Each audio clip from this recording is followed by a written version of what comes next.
হৰি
অধিষ্ঠিত কৰিছে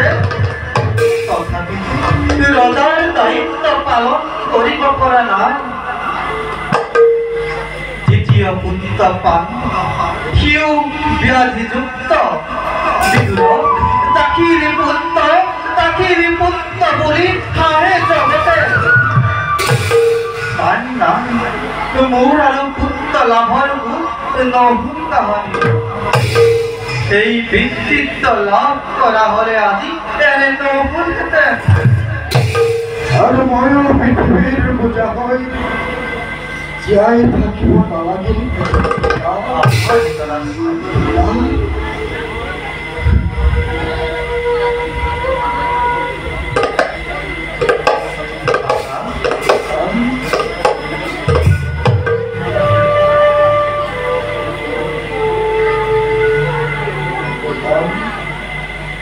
अंधपुत्र प्रभुपाद ग्रहण करो अरे मुख अनुठी पलमे मरी बोलाई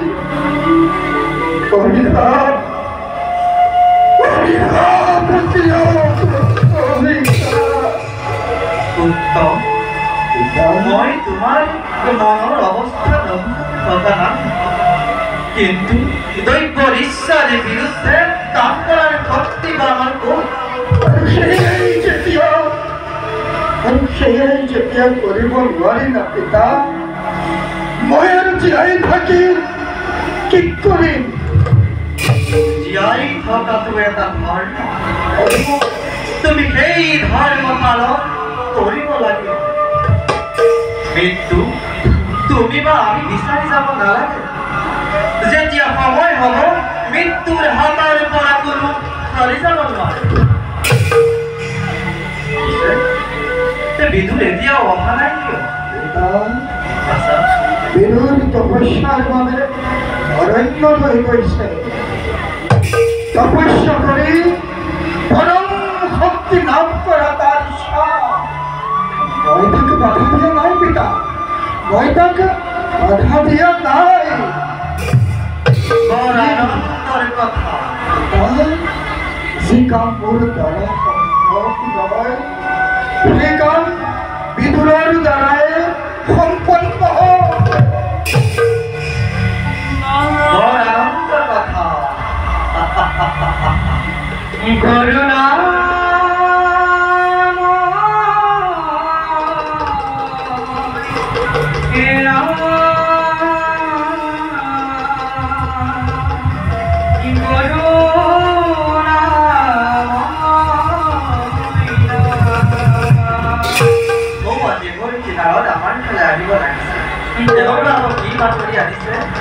কৰুণা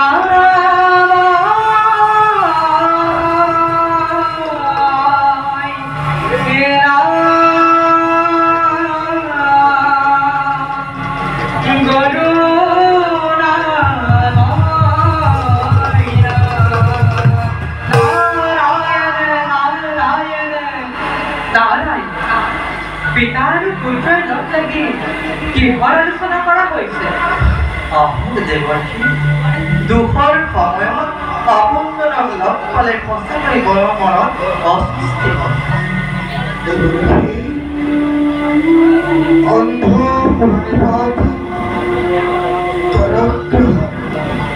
পিতাৰাই কৈছে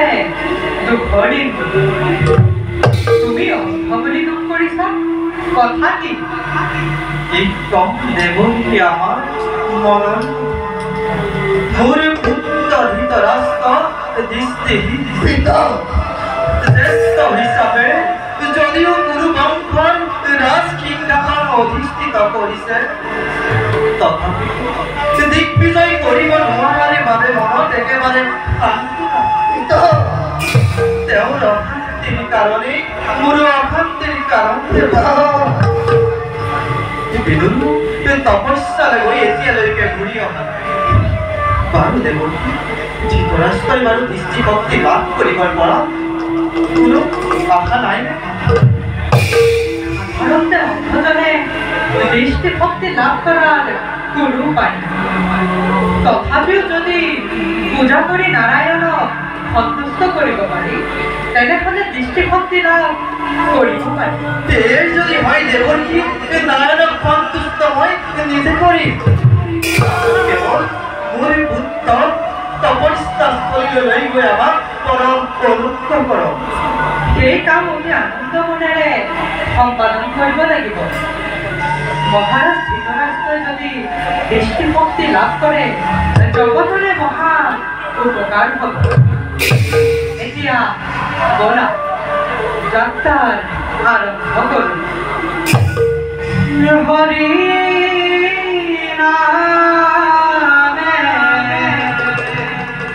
হৰি হৰি